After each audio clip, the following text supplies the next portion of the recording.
Gidayon ang groundbreaking ug blessing ceremony sa umaabutay nga pagtukod sa Deca Homes sa syudad nga nahimutang sa barangay Dado Abdul Dadia. Ang Deca Homes usa ka brand sa housing ug pabahay sa Pilipinas nga naghatag og barato ug maayong klase nga mga balay, labi na para sa low income o middle income nga mga pamilya. Kini sakop sa 8990 Housing Development Corporation, usa ka dako og iladong real estate developer sa nasod. Isip representante ni City Mayor Jose Relampagos, nagpadayag sa iyang suporta pinaagi sa usa ka mensahe si Executive Secretary Joan Hinteles Relampagos.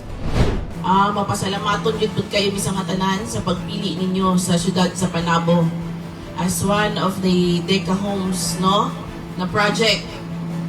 Malipayon kay mi kay ngano nay kausapan jud diri sa tong syudad.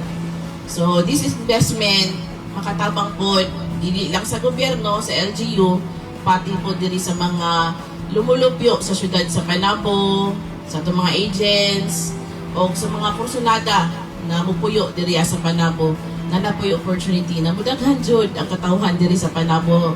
Sa maong seremonyas, anausab sila City Councilor Honorable Omar P. Ranain, Dato Abdul Barangay Kapitan, Honorable Wardito M. Sergilia, Deca Homes Branch General Manager, Davao and Panabo, Andrew Saminiano, ug uban pang importanteng mga bisita.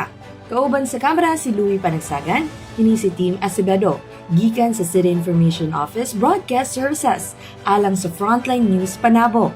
Importante, inform.